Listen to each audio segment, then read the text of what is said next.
Hello and welcome to On Second Thought with Mike and Luke, an ongoing conversation about ideas and current events. Today we explore the underlying connections and root causes of our life together so we can discover what's really true and in the process develop an antiviral mindset in a culture of decay.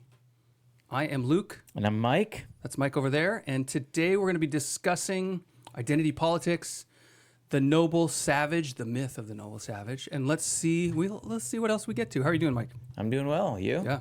Yeah, doing good. Just finished a week of school.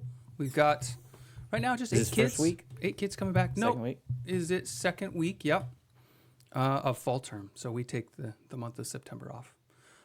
Okay, so you brought a question. You want to ask your question because I think it was interesting. Okay, so the whole line. This ongoing conversation about ideas and current events, we explore the underlying connections and root causes of life things. Yeah. My question is, can someone learn how to do this? Can they say, oh boy, I never thought about that connection. They hear somebody, they hear us say something, they hear somebody else, they say, boy, I never even thought about that. Can they learn to do it? Can they practice it? Can they learn it? Can anybody learn to do it? Can they practice it? Rush used to say this, follow the money. And I realized that it wasn't just a thing. He was trying to get his audience to learn a set of questions to ask. So that's something we don't really do. No, we don't list out like, okay, here's how we ask these questions. No, we don't. So the components I think about that you would need in place to be good at this, or at least to pursue it, curiosity. I think anyone can develop a curious mentality. But there's a certain analytical side too, right? That you can break things into pieces. So if you're not curious, you're just never going to get there. So you have to have a little bit of curious. Yeah, I think that's right. A little bit of analytical. And by analyze, I mean like break it into pieces and say, okay, here are the 3 ways that could be. There's a little psychology there too. Because one of the things I find myself doing all the time is saying, why did that happen? Why did they do that? My answer was the question, why? And I was thinking about this and thinking it comes a little bit from having a tiny bit of skepticism about things. Yeah. And so therefore, but then I thought it's not just skepticism. I don't look at something and am skeptical. That's not my default. Right. But when I look at it and something like a little yellow flag pops up, wait a minute, really? Then my skepticism turns on. I say, why? Well, why is that? Yeah. Is that true? Now, let's go back to analyze. Not everybody likes to analyze. There are people who don't analyze anything. Yeah, for sure. So can anybody learn it if they wanted to be this, or is this a temperamental issue? So in my work around education, they talked to one of the researchers, or there are different theories about education. So one of the theories of learning is that some people are analytical. You get a new one every time they have to publish a book. Oh man. Well, they gain favor, right? Especially if they can be used to say everybody's the same, right? Yeah, Communists love that. Today. So yeah, especially. But the theory of intelligence which has mostly been debunked, but still very prevalent among educators. Yeah. This theory was that there's an analytical way of thinking, there's a practical way of thinking, and there's a creative way of thinking. And so most school is analytical, and therefore if you aren't or that the old way, method at least. Yeah, that's true. That's true. But even if you're going to teach creativity in a classroom, it doesn't mean you draw pictures. It doesn't mean you do art. Yeah. Creativity is, I think, the highest level of thinking, because you have to take what's already there, what's already known, and then rearrange it. Think of it in a new way. Ask a question no one's asked. Which is some of the skills of analyzing. It's incredibly difficult. It's beyond analysis. Yeah. I think if you don't have analysis, you can't really be creative.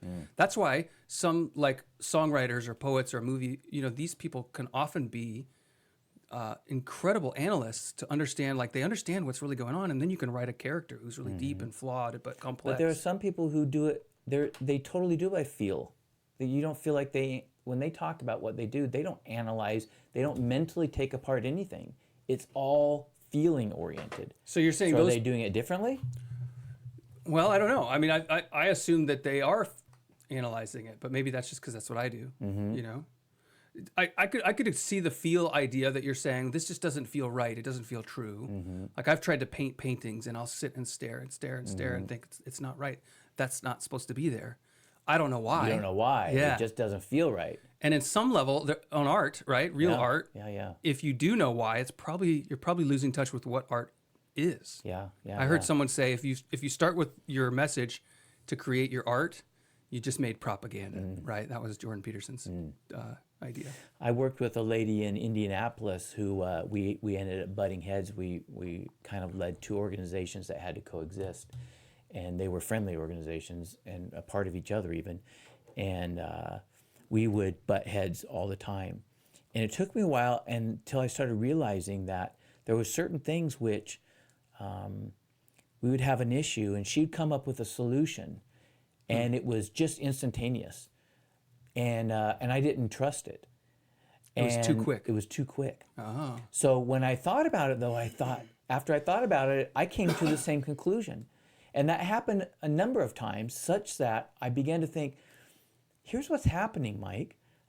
She's getting to something with a different pathway than me. Right. And I don't trust it because it's not the pathway I'm familiar with. And until I walk through my pathway, I'm not trusting it. Yeah. Which I end up concluding I had to pull back from that. I had to give more trust to this other person. It's not that it wasn't my responsibility to think about my way when it was my turn or something that was of a higher importance or whatnot. But I learned from that there are more than one pathways to get to the answer on something. And hers was very intuitive and mine was very analytical. Yeah, I remember thinking that way with, we were hiring. And in this case, we were hiring a teacher who was going to be at my school and another school. So both principals, he and I were both making the decision together. Yeah. And there was someone that I was at first impressed with, and he was like, no way.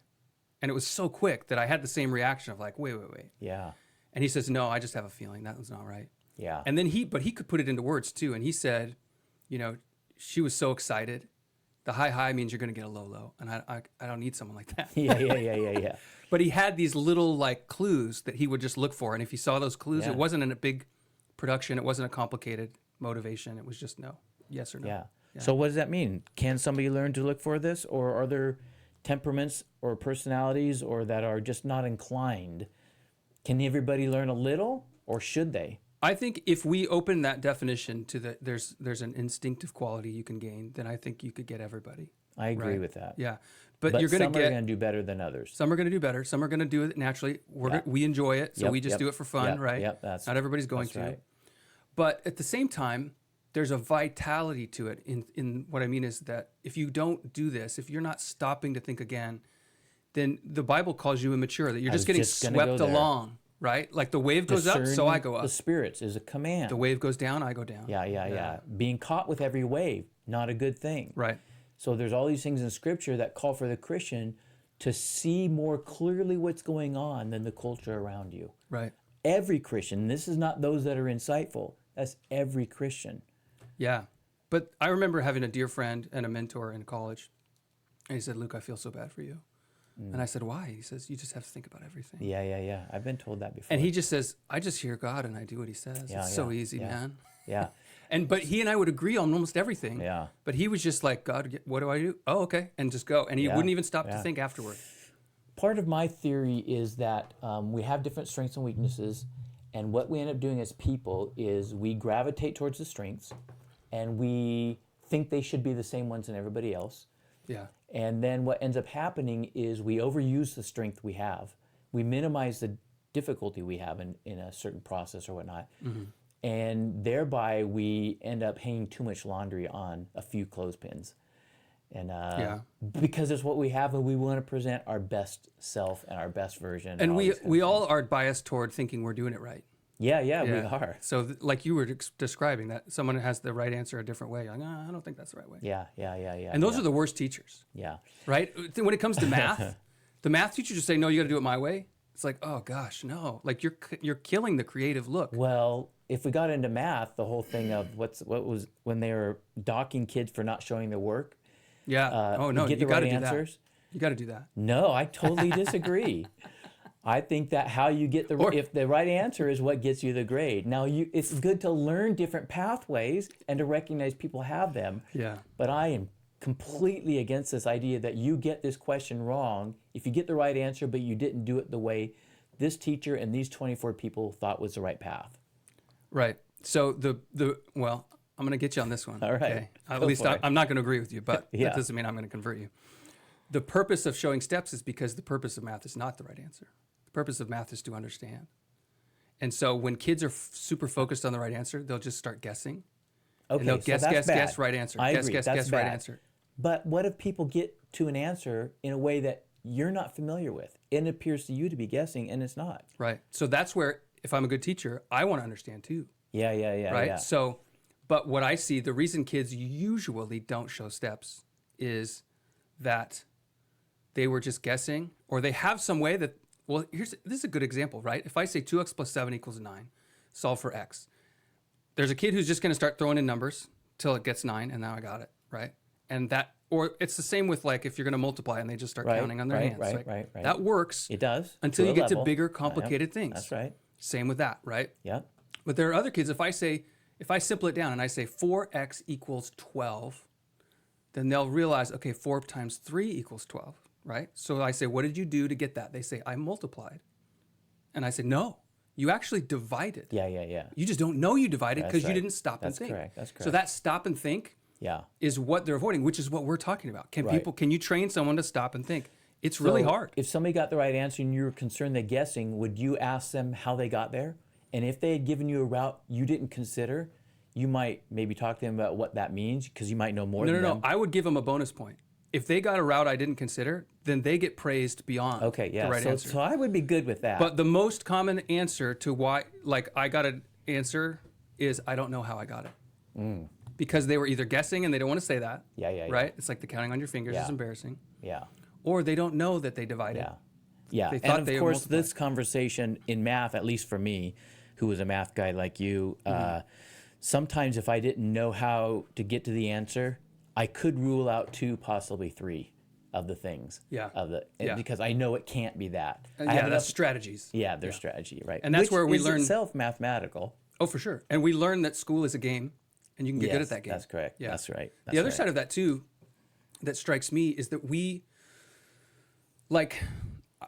I get so excited by the different ways because that's what makes math beautiful to me is that like, oh, there's 4 ways and some of them are like really so simple and like, oh, what a pure way to think about it or a totally new way, right? Like the first time I saw someone take an algebra, like x plus 1 in parentheses times x plus 3 and draw it as a drawing. Like an area problem. It was like, it blew my mind. This is the coolest thing ever, right? Because I love to make those connections. But it's more cumbersome. I wouldn't solve it with drawing. Right. But now I understand it on a deeper level. Right. But when I started teaching, especially at the middle school level, I would show them like 3, isn't this cool? There's 3 ways to think about this. And what I would find is in the homework, they would do step 1 from the first way, step 2 from the second way, and they're totally confused because they didn't have a foundation. I can't go deeper. And that's why I say the creative side is actually deeper than the analysis because you're seeing the different parts after you understand what it is. Yeah. One more question on this topic. Okay. We mentioned earlier that Christians, in a sense, we're saying are called to do something like this, right? And we quoted scripture and we think that. But what part of it being Christian is it that's being cultivated? Because we've both talked about different radio hosts or political commentators that are anger oriented. They're really just trying to get agitations. They're not really doing analysis. They're not supplying a new idea. They're not making a connections. They're not helping you think through something because they haven't thought through something. Right. They can be very famous and have millions of followers and they just are making people angry. Right. And we've talked about others who seem to try to dig at it a bit. We're saying Christians should dig, but in what way does the Christian differ from the radio host who's not a Christian, who he's gifted at digging? What is it that the Christian is bringing to it that is uniquely Christian? Well, I mean, as you began to speak, my first thought was the difference between Israel and Islam that we talked about last episode. That God's call to us is to wrestle with him, right? To wrestle with the Logos and to say, is this really right, God? You know, because I've got to be Job and say, I'm suffering and yet, right? Or to read through the Psalms and say, God, why have you allowed this? Or why is my heart down? And yet I will praise him, and yet I will put my hope in him. So that wrestling match is the walk with God. It is how we walk with God. And I think that's when you hear the story of the 2 men on the road to Emmaus walking with Jesus without knowing it. Their hearts are burning, and it's like they don't understand, and yet there's something opening up inside of them because they're wrestling with what they thought they knew and what God wants to show them. So to someone who's not a Christian, see that the whole anger thing, I think the reason it connects and people are like Clickbait anger. It cultivates anger, but it also scratches an itch, right? It's like, I'm frustrated with my life. I want to turn on music that's angry, and it gives me that, yeah, I feel better. Well, I think it touches on not just there, but I think worldwide anger is a part of the fallen, corrupt world. It's broken. Nothing works the way it should. And a part of the fall is there's a legitimate form of angry. And I think that we could also say it in these classic ways that as fallen humans, we are two things at the same time. We are oppressed by an enemy, and we are oppressors. Right. We are the aggressor, and we are also the victim. We're victimizer and victim. The victim part of us, there's an appropriateness to being angry when you're victimized. Yeah. And so that's across the board. The fall of humanity is a victimized story as well as a victim story, victimizer. And that victimized part of the story, I think, is the reason why protest and anger is a part of the way we live, because at the deepest of levels, something has been wrong. Yeah. Yeah, I agree. Yeah. So, okay. Well, what I was going to say was a similar answer to your thing, and that is discerning the will of God. Every Christian is called to discern the will of God. That means you have to ask questions. Yeah, there's a wrestling And there. you can't just go with what's on the surface. Whether you're of the touchy-feely side and you want to listen to the Holy Spirit, then you have to discern there. Or whether you're the list-making side and you want the principles of Scripture, it doesn't matter which side of that you're on. Both sides are called to get to not just what's on the surface, but what does God want from me in this unique situation. And that right there puts us in the discernment category of having to learn how to cultivate these kinds of tools. That's good. Yeah. Subscribe. Okay, I will. If you're enjoying this episode, we invite you to like it, subscribe. We are on Spotify and Apple Podcasts. We're on YouTube. And then I personally am on like Facebook, and I just started an Instagram account for the Trinity School. So check it out. It's gracestaten.trinityschool.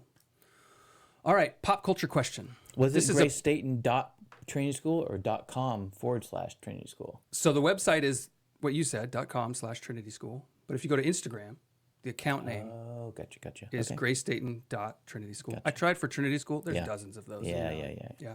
I did try to buy the website, trinityschool.com, because no one has it. And no one has the trinityschool.com. Yeah, the first one was $15,000.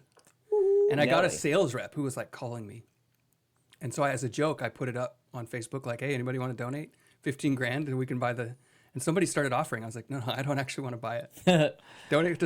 Donate, but please. Yeah. Yeah. Okay, so here's my question. Pop culture. All right. Conservatives are notorious for just being against things when it comes to pop culture. Here's the bad movie. Here's the bad song. Things that are bad. Is that just a part of being conservative? Like, is that just... I mean, there's definitely leftists who are against, and just talk about how bad we are. So I don't know. Maybe we get a bad rap. Okay. Now, What are I have a your theory thoughts about there?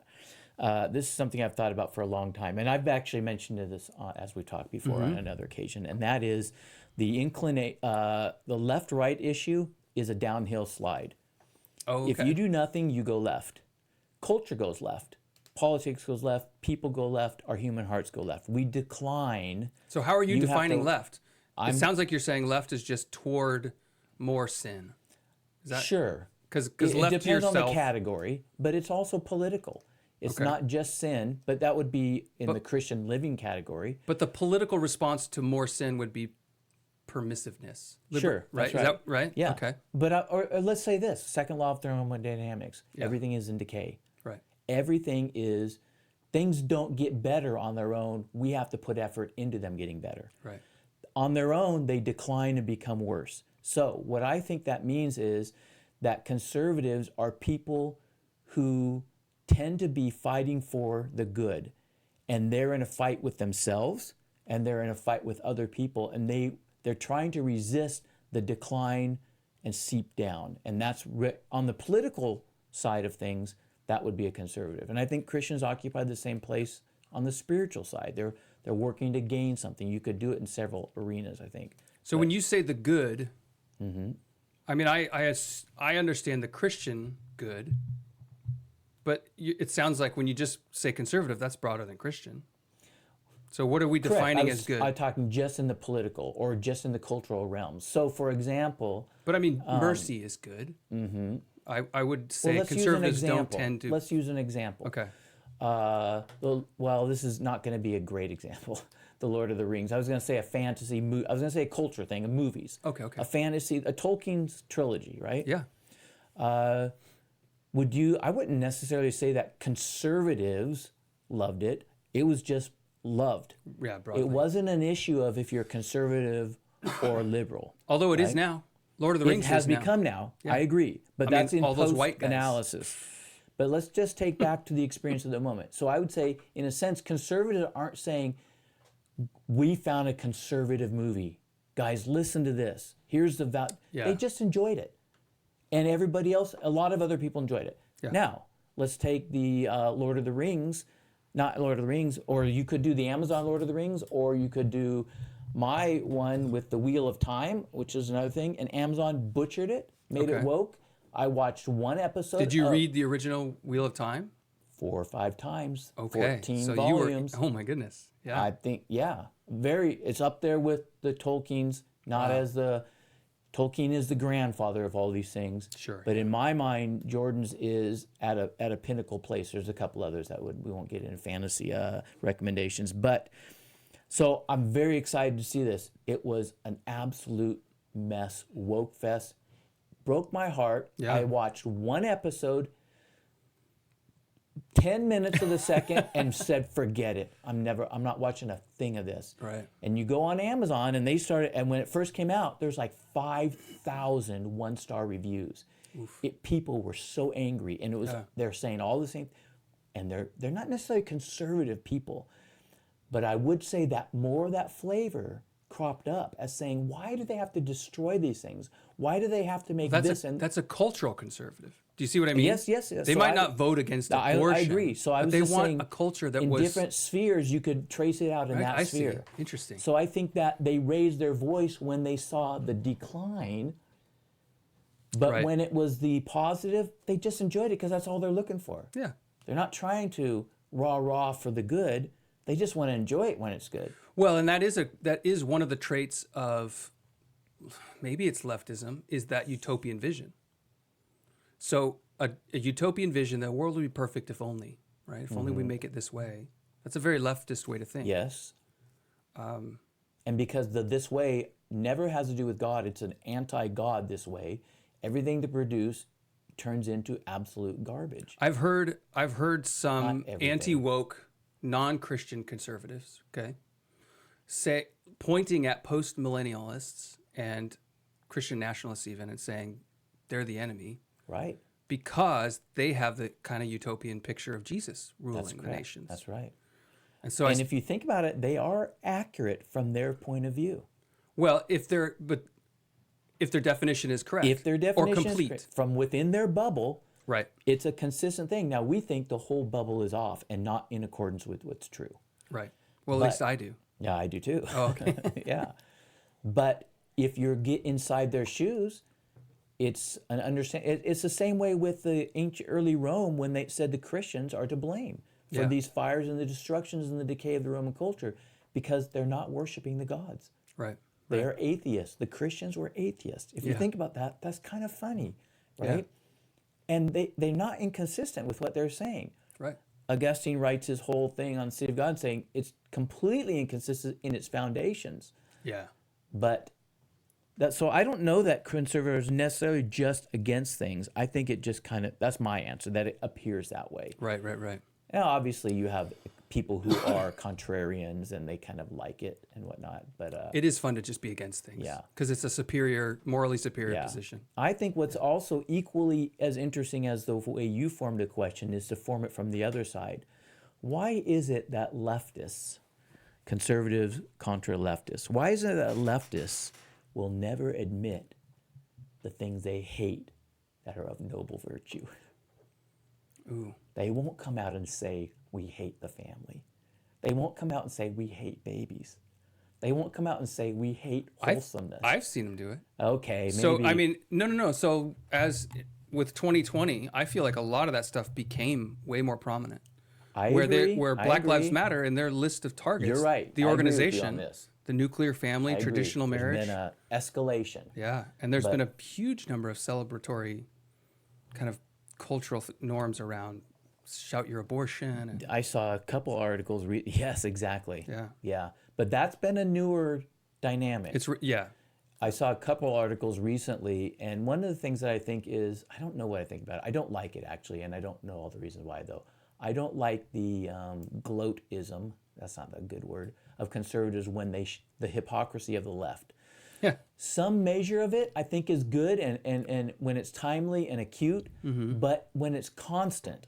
yeah. So a guy just got killed, a left-wing guy. He just got killed by one of the people he let out on. He was an jail. actual Antifa That's right, activist. this guy, that out on a story. date with his girlfriend, gets murdered on the street. Yeah. It was And you know, it's just terrible.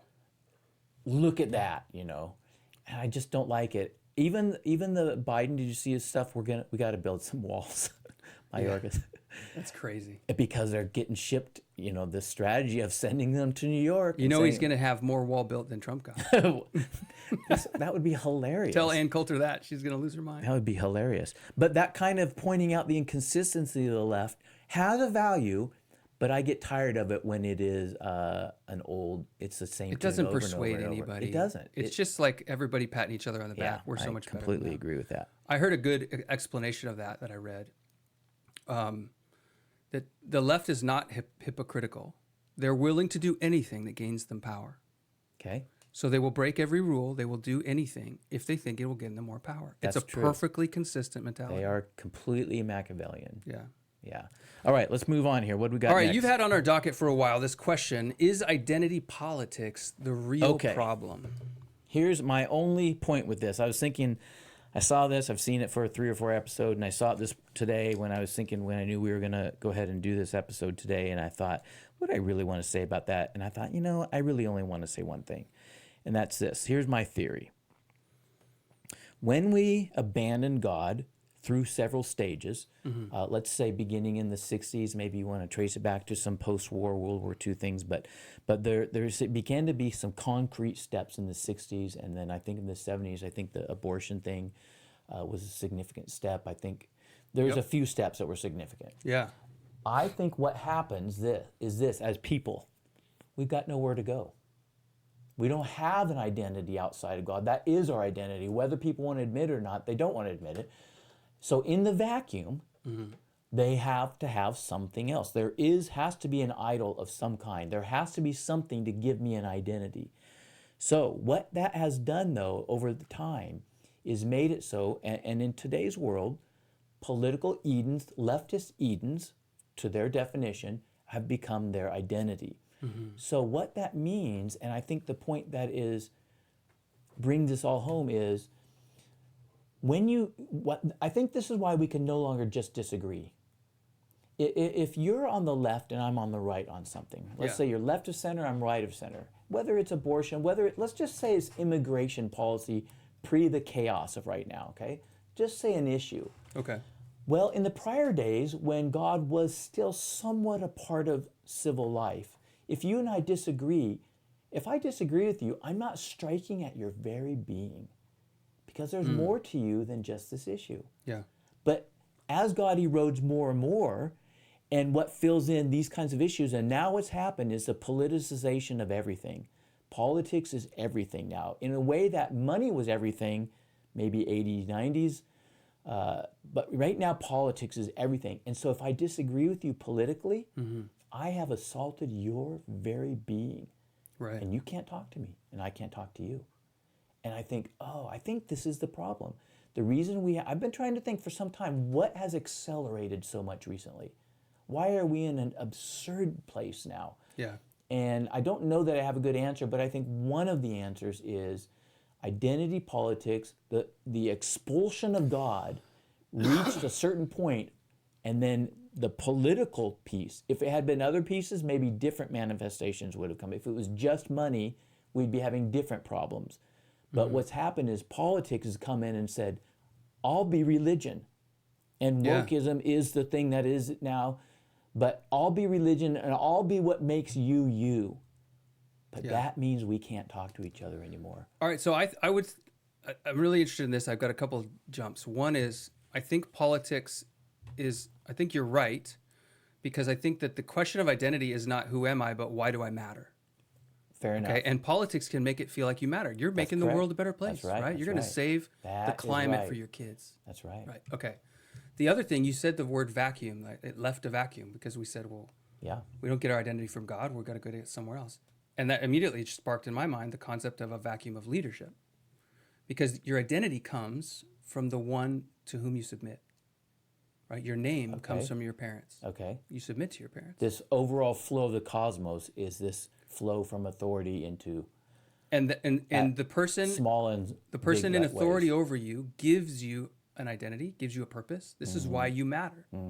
That's why kids who are abused, the number one thing that they struggle with is, do I matter? And it creates this insatiable hunger to be important to someone. And then that gets expressed in all sorts of dysfunctional ways. So as America... Which is the God principle just carried out into other... That's right. Well, so, and if Satan's only command is do as you will. Then what you're doing is you're saying, no one tells me who I am. Yeah, that's right. Right? Which is a huge cry of our culture. You can't tell me who I am. I decide. Right. My truth. But I can't. Yes, that's right. I can't decide who I am. Yeah. And so because I know how frail and fragile I am. If right in the dark places at night, when I look at the ceiling, I know. Yeah, that's right. And I can try to block it out by staring at my phone, and maybe the phone will tell me why I matter. And tons of that content. You were going to go, you said America, and you're going to go leadership path. Well, America's thrown off God. Yeah. And therefore we've lost identity. But so much Christian content is also the same. Like, I'm going to tell you why you matter. I'm going to tell you why you're important. So there's a contagious element to it, that you're in a culture that's hungry and endlessly questioning whether I matter and where do I fit, and nihilism is rampant. Are Christians falling into it, or are they indulging it? Do you know what I'm saying? Because there is a certain indulgent quality to this constant looking at yourself to see if you're important. Like, the Bible isn't full of, you have to dig a little bit to find where the Bible says you're important. When you tied it back to the fall, the satanic lie, in one sense, then you could say at the root of our fallenness is some of this conversation. So when it crops up in political ways and family ways, its soreness, the ouch from it, is not just the occasion of the family or the occasion of politics or the occasion of Republican leadership or the occasion whatever. But it's that plus then it touches down on the deepest of wounds. And so it hurts even more. Which is why to disagree is to hate me. Yes, that's right. Because my political beliefs, my personal expression, they touch the core. It's a complete rejection of me. Yeah. I when I talk to middle schoolers especially, but I think it applies all through ages, the kids who are most admired in middle school are the confident kids. Girls and boys. Sure. Yeah. And everybody longs for that. Everybody wishes they were. Everybody's posturing a little bit to portray themselves as such. Are you talking real confidence or even fake ones? Well, I mean, there's a lot of both. There is.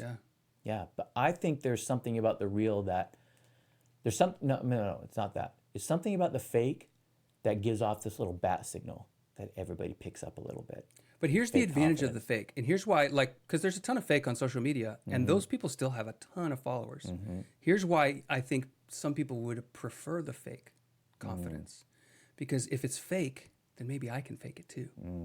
Because I'm not confident, but maybe I can pretend. Yeah, that's right. Whereas if someone's deep down just okay with who they are, and I'm not, I don't know if there's anything I can do about that. So tangent on That's this. That's a scary thing to live. It is. Tangent on this, I have this developing theory that acting, that many of them, what draws them to it is they get to be somebody because they don't know how and they don't know who.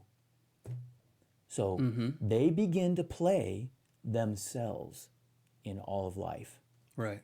In other words, it's not that they're playing someone else on screen. It's that they're walking out on the street playing someone else. It's turned into that. Yeah. So I think the biggest of names are that. I think Harrison Ford. I think Brad Pitt. I think Angelina Jolie. I think Jennifer Aniston. I don't know why I picked two wives of Brad Pitt, but I think that maybe not Angelina Jolie. I should pull that one back from how she behaves, but they play themselves in life. They have a persona that's them. And it's what they show, at least in public. Now, they may behave differently with a private group. I have no idea.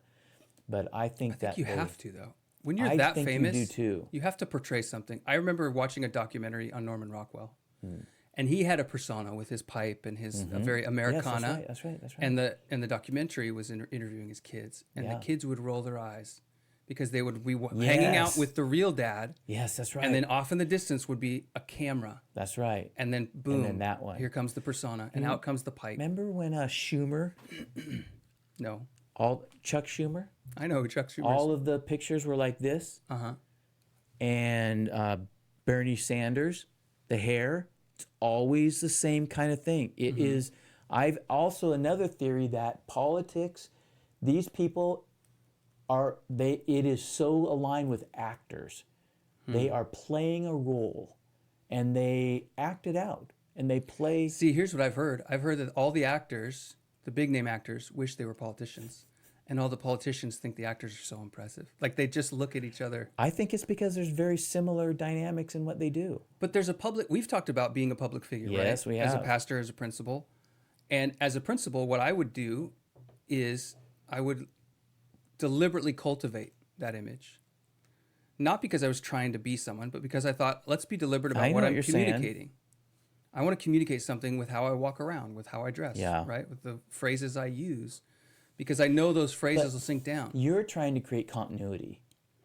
You're trying to create a structure that's helpful and stable and can be counted on. I know what to expect. I'm not chasing likes. That's right. Right. But that's always in the background too. Yeah. Right? Yeah. If I preach this, if I say that on social media, what is going to happen? Okay, tell me your noble savage. What do you got on noble savages? You said this is one of our things we're discussing today, so we better get to it. We're halfway through our time. America loves the noble savage. It's a concept that originated by some Lord of the Flies kind of noble savage. So the concept of the noble savage is that the man in his natural state, closest tied to nature, would be noble. This is pristine. Lord of the Flies, Heart of Darkness, Joseph Conrad. Lord of the Flies is the opposite of that. Well, that was his point. He's refuting it's the noble not savage. Noble. Right. Yeah. That was what was in vogue and everyone was saying, and he did it. But it's part of our ethos. From Fern Gully, the cartoon, to Dances with Wolves. Yes, that's right. Avatar, right? It's all noble savagery. Okay, so Avatar, we have to throw in from a fantasist person. It may have been an unfallen world. Oh, goodness. Okay. Right, I didn't even see the recent one. No. Okay. Yeah, well, I didn't. Yeah, we speaking don't know of on that, second thought. That is a fallen world. In the fantasy realms, it doesn't have to be fallen. That's true. I've never given it All second right, we'll thought. assume it's fallen and your point is well made. Okay, so, but it's clearly a myth, right? And I think... It's not true. It's not true. Yeah, it's not true that the Native Americans, for example, were this pristine culture who was in touch with the land in ways that we can't understand because of technology. That's not true. They killed each other. They took slaves. Okay, it's they not conquered. The only truth. It's not true that the sinful or wretched nature of humankind is diminished. That's correct. If you are in a primitive society. Because I say that only because they could have had some healthier aspects of living in connection with nature than the cultivated European West brought. Industrial Revolution, I would make an argument that we have distanced ourselves from nature to an unhealthy degree. And so in so doing, even to distance ourselves from our own bodies. Yes, exactly right. Like moving exactly and that's right. And health and fitness. Okay. Okay, so the new noble savage, I would argue, Oh. is the trans teenager. So when I was finishing up in public ed, all right, go. It was trans bathrooms was the big question. Okay. So all these principals who deal with discipline said if you say any boy who says he's a girl can go into the bathroom, you're going to get weirdos going in the bathroom. That's right, which is what happened. And this was the like official answer by lawyers, by officials, by diversity trainers. They all said the same thing. It just doesn't happen. That these kids who are exploring their gender identity, there's a nobility, there's a purity there. Oh, yeah. Okay. Right? And so therefore they get a pass, even though all of our alarm bells are going off. Yeah. And now we're seeing, wow, huge, crazy physical altercations in bathrooms, in girl-only spaces, Yeah. perverted, weird stuff, right? With dudes showing their junk to little kids, just so that they can be who. It's the same myth, Yeah. regurgitated for whoever is the preferred. Savage is not the wrong word, but it's also not the right word. But it's something Yeah. like that. It's this Well, it's impulse to say these people are different and their rules don't apply. there's a rejection in the rejection of God. There is a rejection of the narrative or story that accounts for evil. Yeah. If you reject that, one of the alternatives is say we're not evil. There are people who are not evil. Right. Right. And here's what's really made them evil. Well, I mean, I would go farther than that and say that the leftist story is that people are naturally good That's right. and that society has made them evil, Yeah, which that's is right. why that if someone was Right. quote savage, right? If Yeah. they were apart from civilization, Yeah. Yeah. being uncivilized is So better. what you're saying is the noble savage view, so to speak, that has that same kind of assumption that's not as articulate is now popping up in the new set of scenarios, It really is. and in particular these situations with kids and their sexual Right. understanding. Okay, I'm Yeah. gonna jump off of that though to a deeper, darker. Is the question keeps coming up, and I've seen it multiple places. There was a headline about the United Nations putting out a thing saying no country should outlaw sex with minors. That was the headline, right? And when you read it Really? carefully, it wasn't worded so aggressively, but it was similar to California's law that like it vastly expands the age range Yeah, that an yeah. adult can have sexual activity yeah, with yeah. someone who's not 18. Yeah. Something like 7 years. Yeah. So a Which is stupid 20-year-old because with it's a not just 13-year-old. age, it's power differential. It is, but I was kept thinking, okay, why is this associated with the LGBT movement? Because it definitely is. So those activists fight for these laws, and I've heard from multiple sources the reason, and I'm convinced. All right? Lay it And out. that is that almost every, especially young men who have same-sex desire, have some kind of sexual relationship encounter with an adult man. Yeah. Almost every story has this Yeah, 12, this is 13, painful. 14-year-old Yeah. boy meeting 25, Yeah. 30-year-old man, having some kind of sexual encounter, and it cements in them, this young boy's, And this for the- identity. most of the time, not wanted or sought for. And yet curiously accepted, right? Because Well- 12-year-olds are confused about what they want. That's why we don't allow them to consent to sexual relationships, That's because right. they think this looks... I would have taken the word curious out of that. Accepted, maybe a little bit of curious, but also frightened and terrorized. Accepted. yes, An adult. right. I don't know. Maybe I should be thinking this. I didn't even know. Right. Do all you on my little league team? You have all done this? I didn't know about it. And there is a common trope among I say common. I don't have a ton of, I'm not a sociologist. I'm not delving into this stuff deeply, but I've seen it pop up of this like, well, these men are like mentoring, bringing up these boys, right? And it's very accepted in the sense that like Portland's mayor for a long time, Sam Adams, was in a sexual relationship with a 17-year-old, and he was 40, and a 17-year-old boy. And Portland just sort of shrugged, like, well, they're gay. That's what happens. And that was when it was like, oh, they all know it happens. So if it was happening to the 15-year-old girl sleeping with the 22-year-old male, they wouldn't accept that, right? That would be all the bad things that we're So you're thinking. saying under the guise of heterosexual, they're lowering the ages in order to okay the I don't think it's homosexual. no. I think it's under the guise of it being fair, right? So because there have been laws that are uniquely targeted, or people are more offended, I think, by a homosexual relationship. I don't know. It's hard to know what people are offended by now. It varies so widely. But part of what I'm seeing is what they're calling pedophilia is really technically pederasty, right? It's men, older men, with post-pubescent kids. And in the 70s, that was very acceptable for an older man to seduce a 15-year-old girl, right? It was like, oh yeah, that happens. Roman, what's his name? We cut that off, right? Roman Polanski, famously. We cut that off as a society. But the same-sex world Of has course, and the its own difficulty with norms. that is because go back in history and men and women did marry at much younger ages and were capable of marrying, were capable of having children. But we all agreed at some level that I it was an exploitative nature to that kind of marriage, that it wasn't a good thing, and we weren't gonna. Because then we it need to becomes put you're buying a protections. wife, right? Because you're really, it's like Yeah. a 40-year-old making a But that deal with the dad. confuses matters, right? When in the past centuries of behavior, this thing has been an okay part of it. Right. But in any case, yeah. It also connects to the priest scandals, right? The pedophile priests in the Catholic Church that was such a huge deal. It still is, obviously. But when that story broke, what didn't come with that story was that the vast, vast majority of those were exactly what I'm describing. Teenage boys struggling with their sexual identity, having sexual relationships with gay identifying priests who are adult men. It isn't that they're preying on 5-year-olds, right? It's the same dynamic. And so now that is what the activists within this LGBT, etc. subculture are pushing to legalize and normalize. And you'll see it. We're seeing it. The age is working its way down.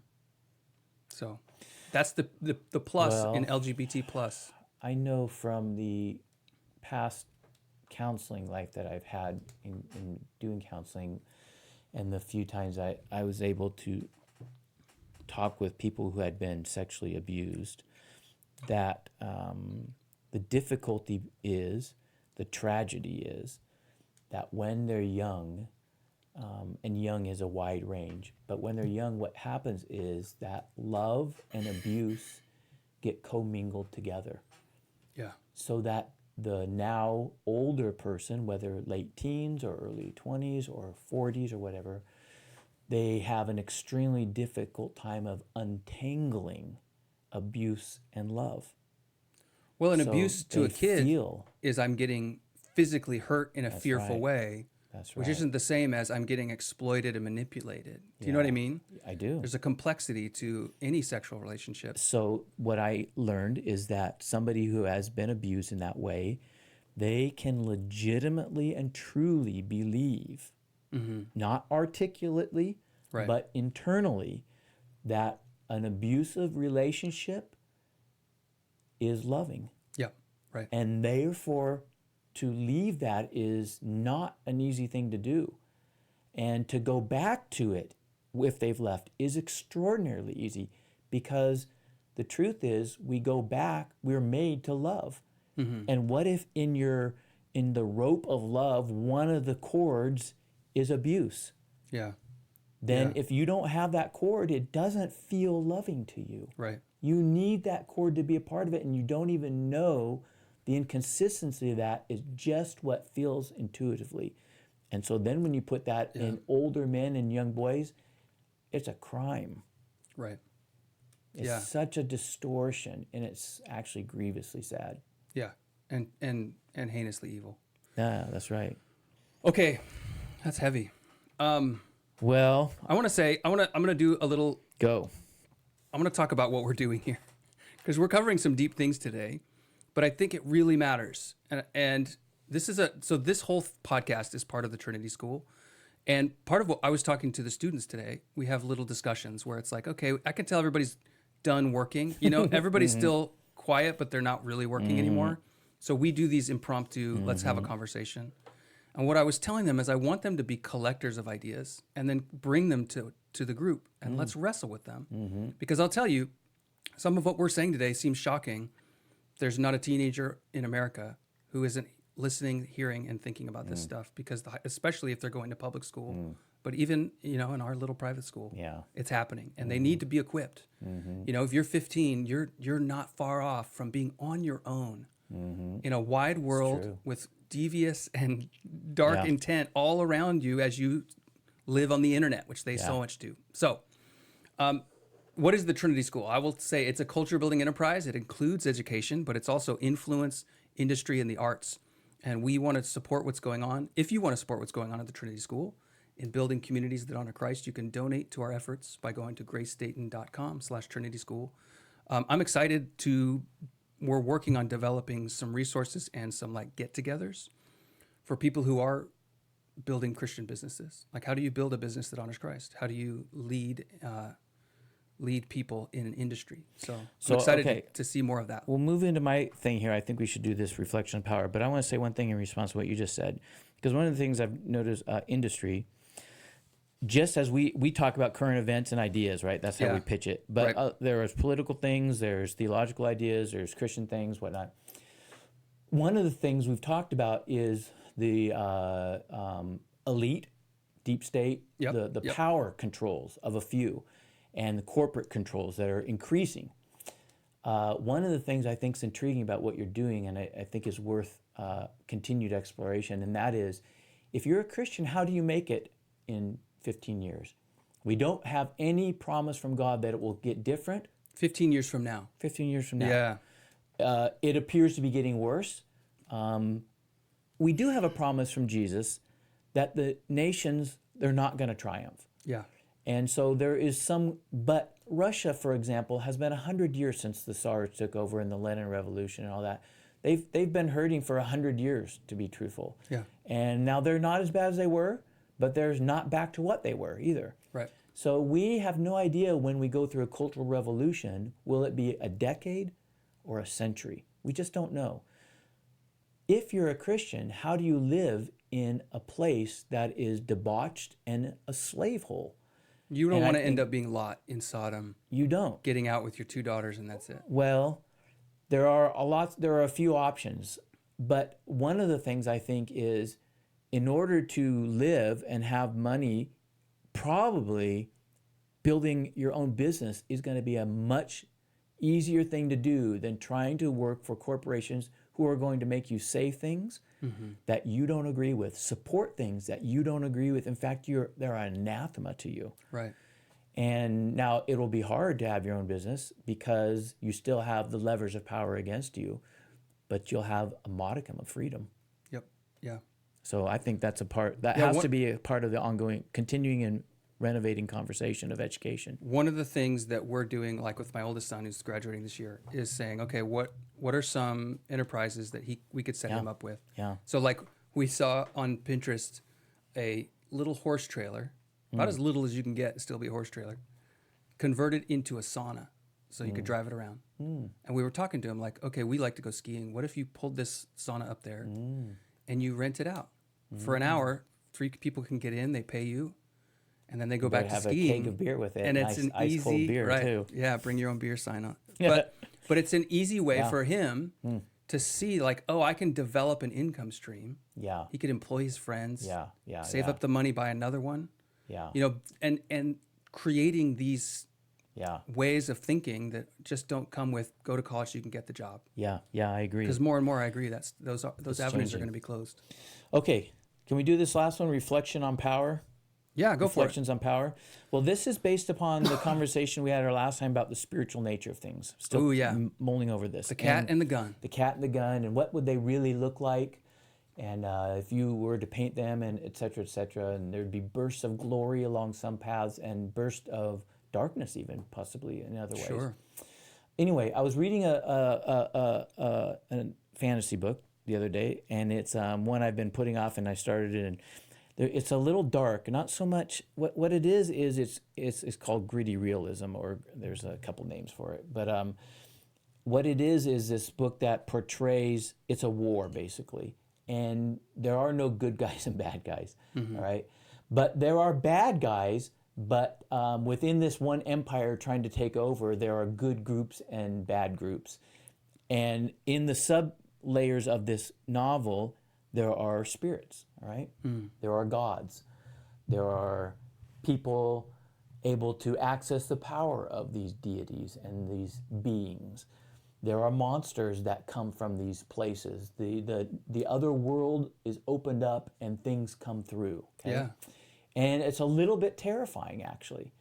And it's dark. And I began to think about our conversation. I thought, well, you know, one of the things we should, so I have a couple thoughts. One of them is this. If we were to see the spiritual realm, I think we'd be terrified. Yeah. Now, you might say, in fact, I mentioned this to somebody, and it was a younger person, and they talked about, well, anyway, it doesn't matter. I'm not going to go down that route. I think you'd be terrified. And you would have to preach certain truths to you from Scripture to overcome that. But even that, let's be honest, in the New Testament, that's not what they did. It's the good ones were terrifying. Yeah. Right? Yeah. And they said, rise up, don't be afraid. Right. But in any case, if we saw things going to be terrifying, the second thing I began to think about is that as it relates to the power of spirits and the power of Christians are different things. And then I went through and I began to think about Ephesians 6 and this war that we're called to have, this wrestling, right? And what it is we engage in. We don't wrestle against human flesh and blood, but against these rulers and principalities and whatnot. Right. And but then, and I'll get back to this in just a sec. But what I was thinking about as I thought about, wait a minute, now God made two families, and the reality is, as people, we are quite vulnerable as people. Yeah. We are actually, if we look at it in terms of God made two families, the family of spirits, of which there's been a rebellion there. Yeah. There's a war that started. We don't know exactly when, but it, in some sense, predates us or it overshadows us. And then there's our own war that got caught up in that war. We got caught up in that one.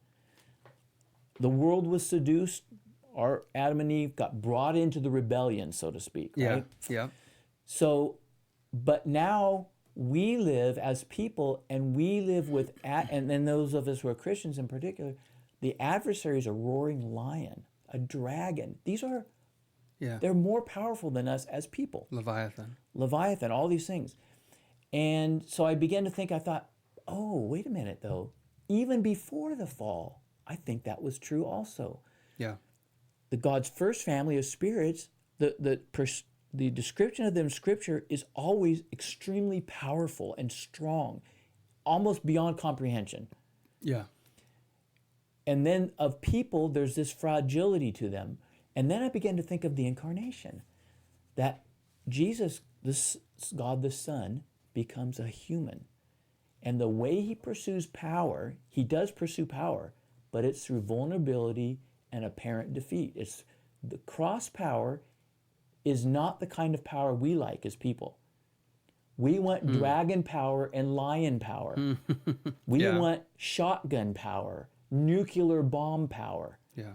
We want the power that is traditionally associated with spirits, the flexing of might and strength. Yeah. Well, what about when they incarnate? They don't really incarnate in the same way, but there have been little mini versions of it. We know in Genesis 6, they came down and took upon themselves, and they take power, and they take these women, and they bear giants. Now, giants, we would, even in the human realm, we want to get muscular. We want to grow bigger. Right? Our whole orientation towards power is towards the angelic side, and in particular, as fallen humanity, towards the fallen angelic side. Wait. So are you saying that Christian teaching, rightly understood, would lead you away from the pursuit of physical strength? No, I wouldn't say that. But yes, in the sense that in our distorted view, physical strength is often, I won't say always. So if it's about being healthy, that's what God made us to be. We're made to be healthy. David wrestles with a lion and a bear. Yeah. Right? And that's not a bad thing. That's a vigorous thing. In fact, it's one of the hints in the Old Testament. This is why this man is king of Israel, right? It's one of the bragging points, so to speak. That's what's in the ruddy snowy leopard, the ruddy, and the killing, and the leopard in a snowy pit on a snowy day, whatever. Yeah. You know, the men of valor. Killed a tiger in a pit on a snowy day. The mighty men. So the mighty men. So these aren't by themselves bad things, but they go in the direction of the power displayed by angels. And in fallen humanity, we gravitate towards that, and we want that, and we don't know boundaries. So that we begin to dislike the power that Jesus came, and he gets put to death. He has an option for the other power. He says, I could have called 10,000 angels. I could have an army. Right. That's not the power I'm seeking. He gets killed. It looks like he's powerless. And he then kills death. he Right. exudes the greatest of powers by being the most vulnerable. And so I began to just think about this creational aspect, that maybe these two families are different representations of God's inherent power. One by the mighty power of God. In fact, in that Ephesians passage, the cosmocratorus, the cosmic creator powers, is one of the names. And it's the name without cosmos that can be used for God even. So that the first family represents the power of God, Almighty God, infinite power. But the second family represents this power that Jesus ends up showing of vulnerability, of humility, of lowliness of mind. And that there is also power in that, but we get blind to that power. We don't see it, we don't like it, it doesn't taste like power. Most would argue that's not power. Yeah, okay, I'm going to push back in a couple go. ways. I'm sitting here writing a list. There's a couple things that really sparked me. I see like 6 things there. I know. Well, it's not all disagreement. So, one, when you were talking about it in the beginning, it made me think about wild animals and our trip recently to Yellowstone, and the idea of, we thought about camping out overnight, like going backpacking into the wilder parts of Yellowstone, which is already pretty wild. Yeah. And now there's a huge pack Bison, of wolves out bears. there.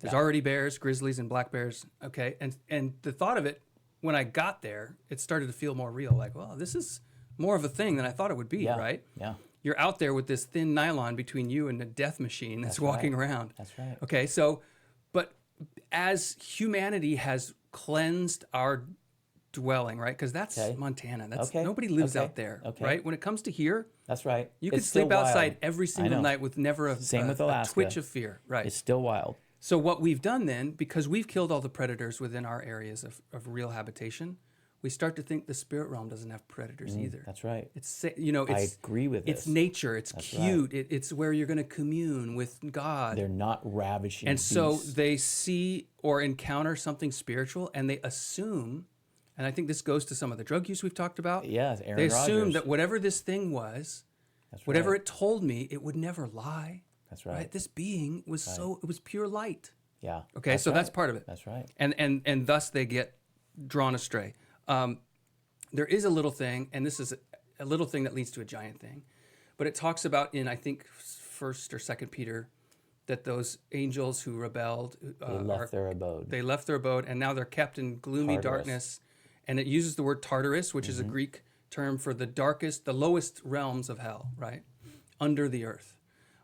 What's interesting is a lot of when you see, these podcasts we listen to where people are talking about seeing Mothman and giants and things, they're almost always, and actually a lot of the alien abductions too, regionally around places where there's big caves. And some of the theories is that maybe this Tartarus is actually God saying to these beings who are physical and spiritual, right? Because you could see an angel and not know it, think it's a person. Correct. That's right. So we assume these fallen ones also, that they have a physical body. That part of it says they're kept in gloomy darkness until the judgment. I know. So as assuming we're approaching the judgment, that they're being released. Yeah, okay. So that's just an interesting aside. Yeah. So and even if the caves are not accurate in what you just said, what the overall point still has legitimacy.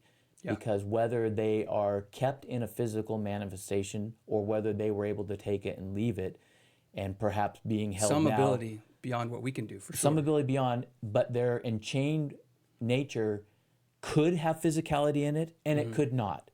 Yeah. The argument would be the same either way. Yeah, is the Tartarus a physical place within our dimensional universe? So I'm just saying we wouldn't want to get caught up on, I don't think it's physical. Well, maybe it isn't. Right. But that argument could still hold that there is a chained group of beings until the end.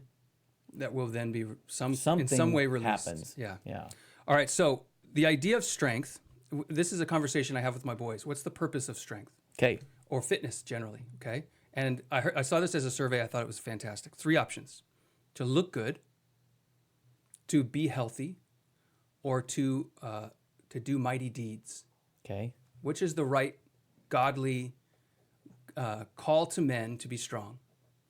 And 201, all 3 of my boys, thinking that they were exactly right, said what you said. They agreed with you, that the purpose of health, of strength, is to be healthy, right? Okay. I think it's not true. And I think No, you're going I to say think it's not. it's mighty deeds. Oh, why? What's wrong with all three? Well, looking good to impress my wife, I guess. But No. Wait. Okay, so we have to talk about whether it's a fallen version of this, or projecting potentially an unfallen version.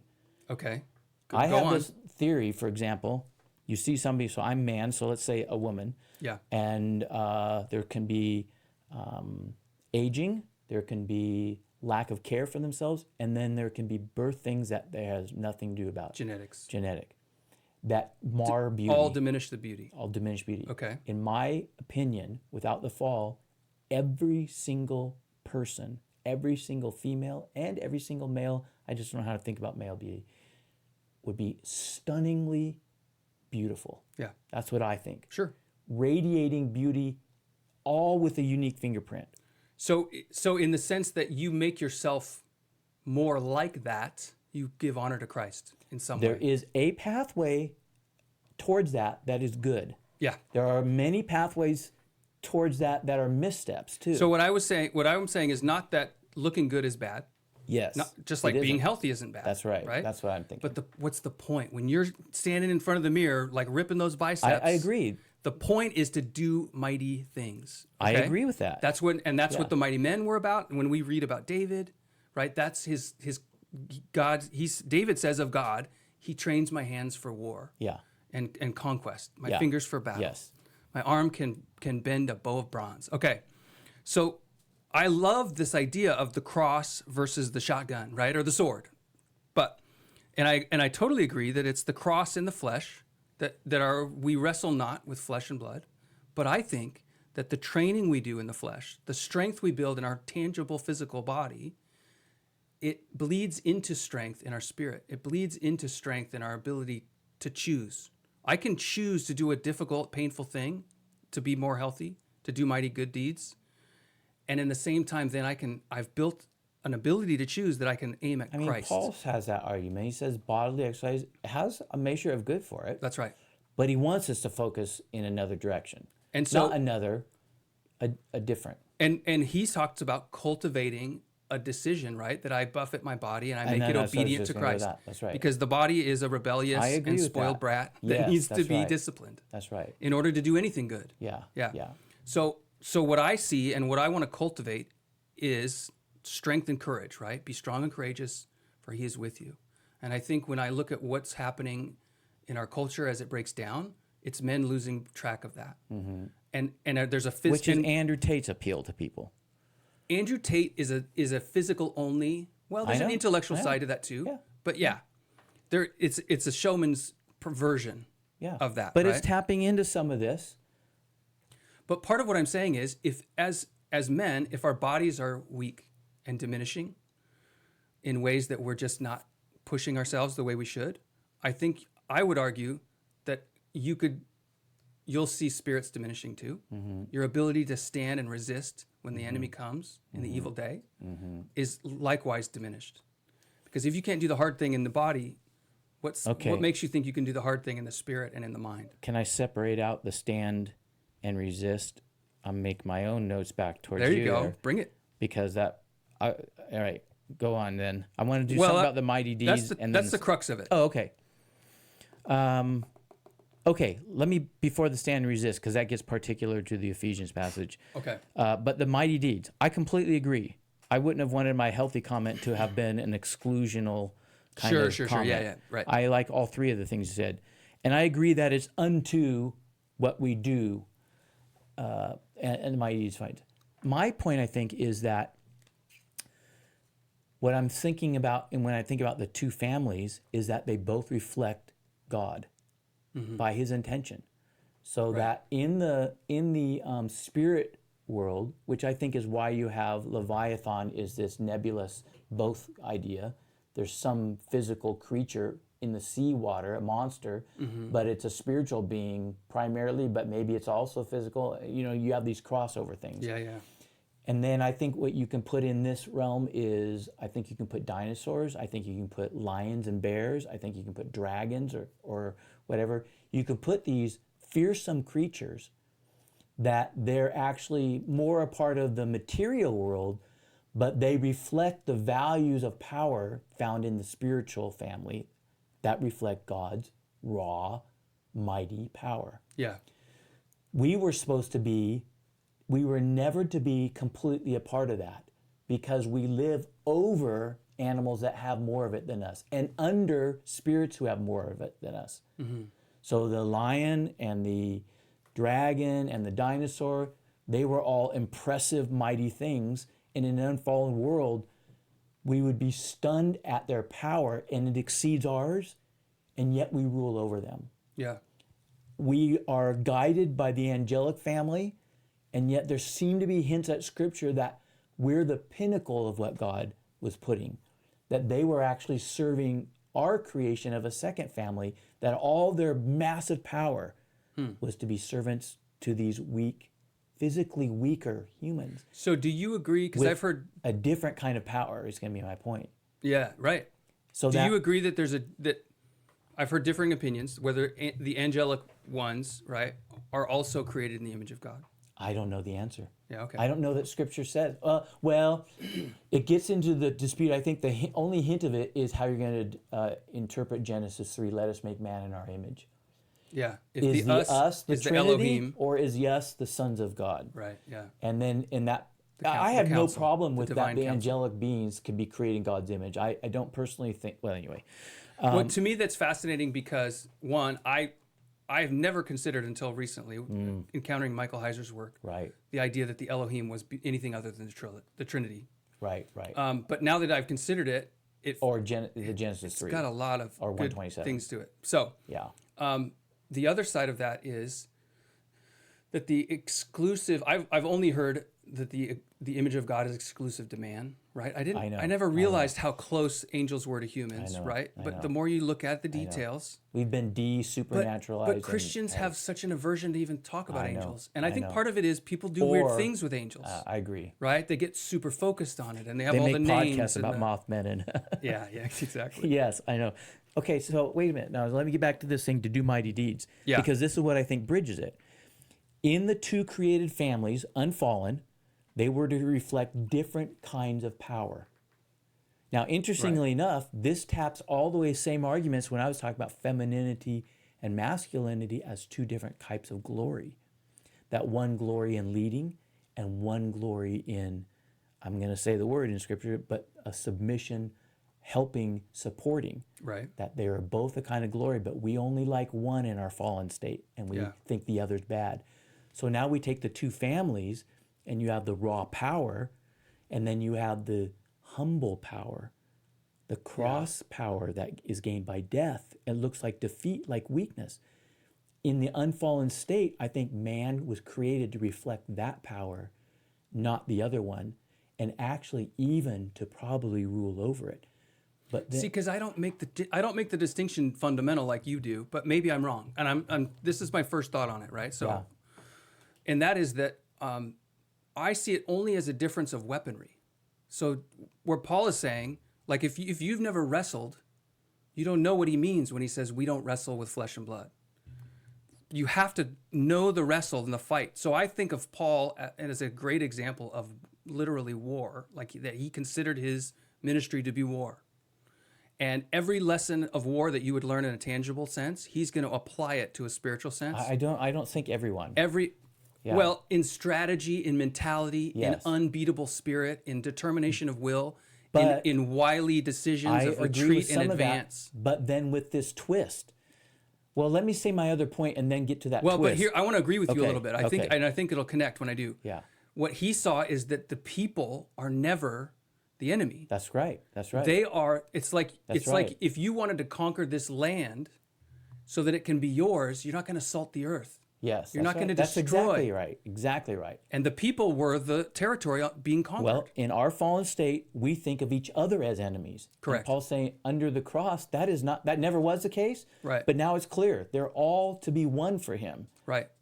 But so in that sense, I think what you're describing as two things is actually, I think he has them both. Okay, that's right. where I'm going to go. Your mighty deeds. I agree with that. I just think that mighty deeds, we're called to both ones that shade towards the almighty power of God, and there are times when we have to do things that call out for a courage. Yeah. They call out for a musculature.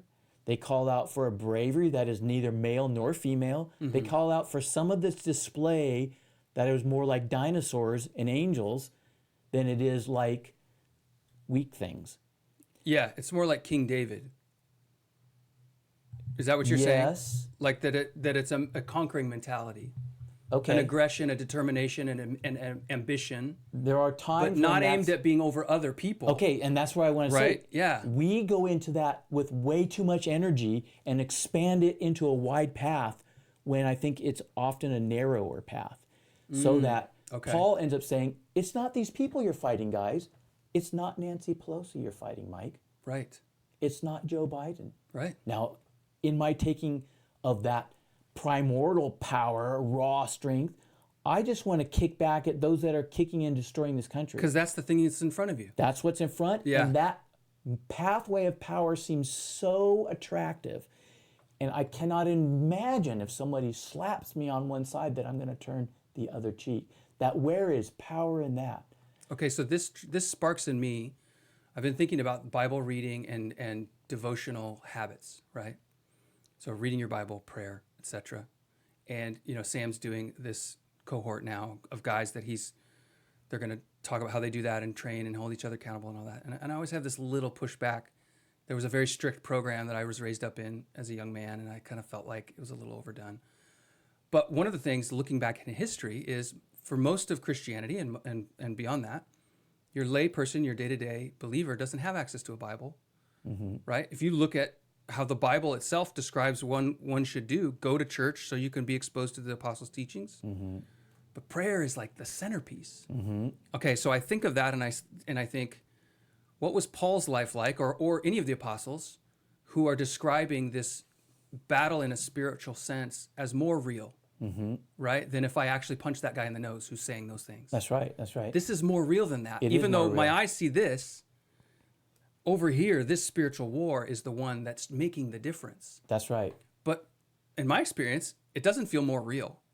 It feels like a thing I should probably do so I don't feel bad. Do you know what I mean? Yes, I do. And my prayers, maybe they don't bounce off the ceiling. I believe God hears them. But I think that's because But we're does not it seeing. seem like, do I Yeah. see this big transformation because I prayed? Like, no. Okay. That, I think, is a separate question. How do you, and Paul doesn't even address it in Ephesians 6. What if it doesn't look like any of this is working? Yeah. Wait, let me say one more part about the mighty deeds, and then I want to go to the Ephesians 6. Okay. The mighty deeds part. So I've said I think there is a pathway, and over here is my God the Father and the angels and the dinosaurs and this kind of power. And here is the Jesus kind and incarnation and humanity and vulnerability and a different kind of power. Well, and I really want you to put with the angels and the dinosaurs, I want you to put with the nations of the world, right? That all these nations who have gone Okay. astray, this is how they rule. This is the power they pursue. Let's say this: the entire fallen mentality Yes, is over there, that's right. and that is the only real power in the fallen mentality. But I think you're right, especially that these fallen ones, these angels who have turned astray, who Satan says, now I have all the territories have been given to me, they are leading this whole corrupt system. I agree. Right? That's Okay, right. okay. Even the unfallen ones, could be some debate on what do they understand about this, because there is portrayed in Scripture a certain curiosity that they've wanted to peer into these things and not what's happening, what's going to be happening, and they're sent as servants. So they are these extraordinary. I just think that they have a curiosity about this. But anyway. Yeah. The unfallen ones. But anyway, mighty deeds. Well, what is the most mightiest deed that has ever happened? The most mightiest deed. A rhetorical question. I'll provide what I think the answer is. I think it is Jesus at the cross beat death. He submitted to the very end. He submitted to death in order to conquer death. Right. He was raised by the power of a sinless life. And he went to the lowest place. He went to the and lowest therefore place. God puts him in the highest That's place. right. Yeah. So I think that mighty deeds, there is a pathway of mighty deeds along the display of big power, the dinosaur path, the nations, all those. Yeah. We like that one, and it's the only one we really like Yeah. in our fallen nature. Right. there's this other pathway of power that is in God, it is in who he is, that is through vulnerability. Learn of me, I'm lowly and meek, and I will give you rest. And Jesus comes and shows us another pathway of power, and it's one we hate, but one that is in more accord to our nature as created beings. And now our fallen nature has to come back to that and submit to learning how to have power. That's right. By submission and lowliness. Now, then we get to Ephesians 6. That doesn't mean there's not a wrestling. That's not like this pathway is inconsistent with wrestling should be over there. Yeah. Because what's interesting about it is he says we don't wrestle flesh and blood, so don't make that mistake. Second, we wrestle against these other beings, rulers. In fact, the words used for them are power words, thrones. Yeah. Right? They're big words of dinosaur. They're dinosaur words. I keep saying dinosaur.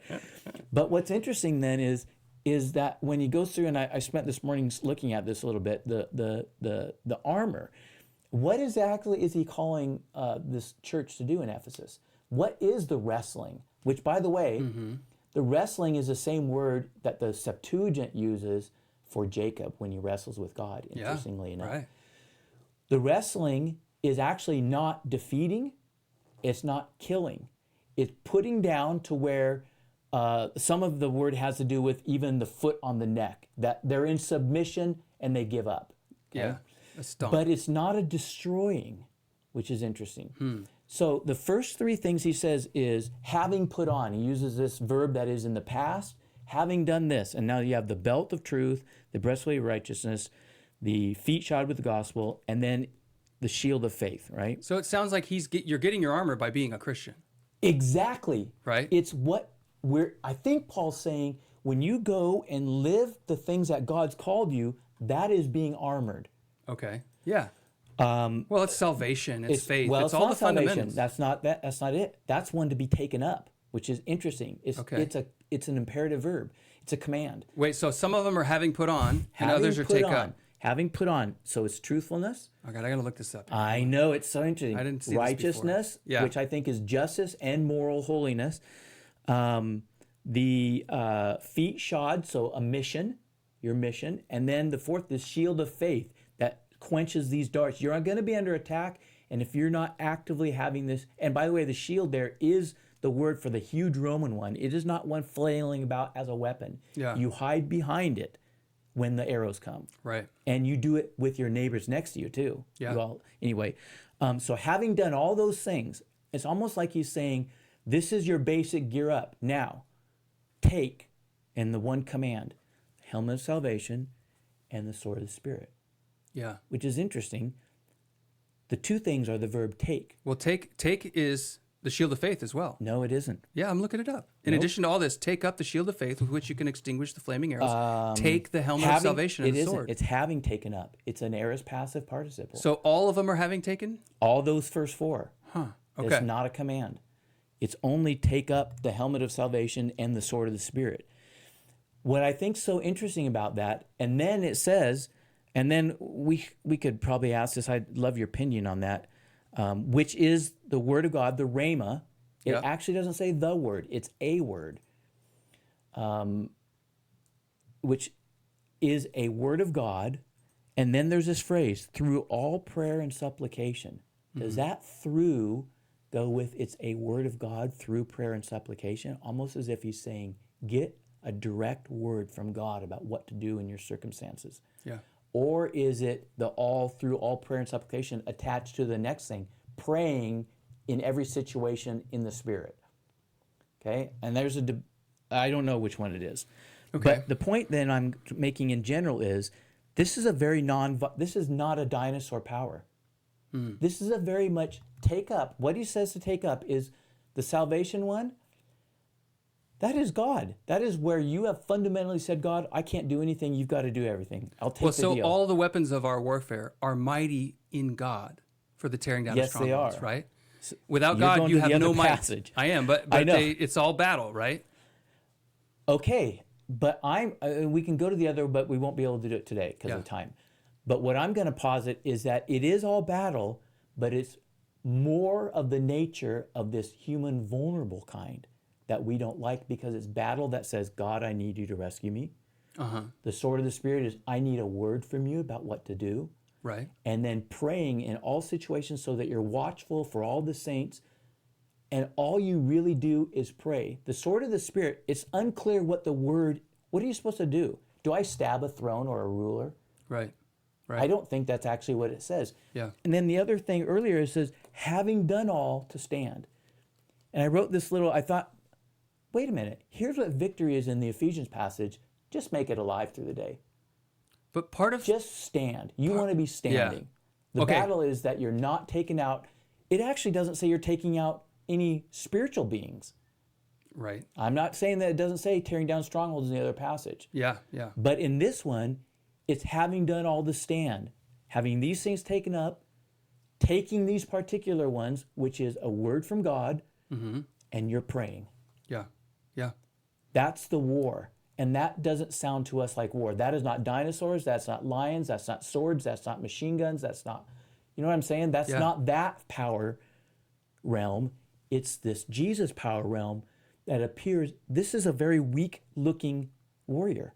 Okay, so when I read this, I see, and even in your description brings it out more than it ever has, is the parallel of the Israelites conquering the Promised Land.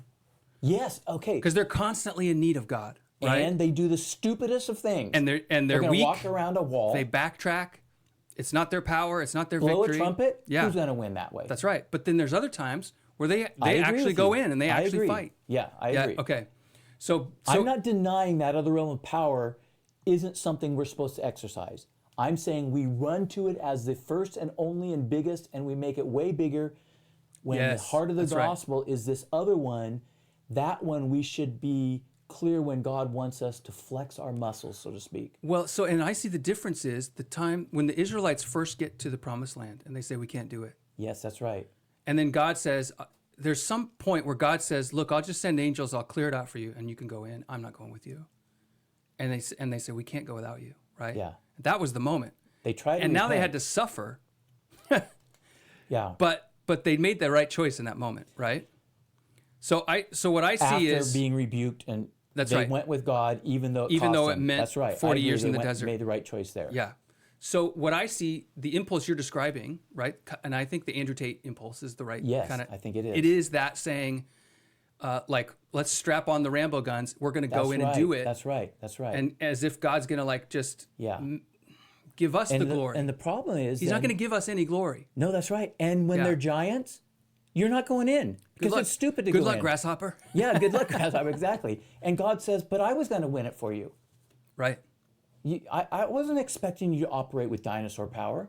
But both the statement of I can't do it, they're giants, we're grasshoppers before them, Yes. and the second statement of I'm going to strap on the guns, we're going to do this. Yes. They're both pride. That's exactly right. Because they're both walking away That's from right. God and saying, That's right. I got this, God, or I don't have this That's because right. it's all about me. And in the realms of power, in our fallen state, we only think one is real power. Yeah. In both of those responses. Right. So when they come back into the land, I mean, the first place they do is the Ai in Jericho. Mm-hmm. It's got to be the stupidest battle plan in all of human history, Right. and they win. So I think when things like Christian nationalism or just Now, I didn't mean Christians- for this to be a Christian nationalist conversation. It touches on it, but that's not why I brought it up. Or was right, Yeah. but it brings it into my mind to I say agree. when this impulse goes wrong, that's how it goes wrong. Yes, I think that's right. Is to say, well, we're going to make a bunch of Christian laws, and that's going to make everybody convert. Yeah, and we're going to yeah, win yeah. this thing. Yeah. On the other hand, the other side of that, one of the things that I can't help but conclude when Paul's talking about the word as a sword is the public Okay. debate. I think it's even more. I think the very language supports what you're saying right Yeah. now because it uses the word rhema. Paul actually asked for them to be on guard, which is the word don't fall asleep. Don't be in hypnosis, by the way, which is the Greek for sleeping, unawares. And he says, pray for the saints and for me Yeah. that I might, and he uses, be given a word to be able to speak at the right time and place. right. It's logos. It is not the same word. Oh, interesting. Yes, I think because Paul's saying, I know I'm supposed to go share. These are the things I'm supposed to say. Right. Pray for me that I would know in the situations where to start, when is the right place, what part of this do I bring out? That I'm thinking clearly. He doesn't say, help me to know what the right thing is, I think. I think it's the logos, that it is a part of what has been contained in the gospel. Yeah. I think the earlier word its emphasis is on that thing spoken in a given situation that is the right thing at the right moment. Yes, that's right. And so I think what's being It's something like indicated, prophecy. it is more along those lines of the prophetic word or the spiritually enabled word, of which your whole Bible is given to you.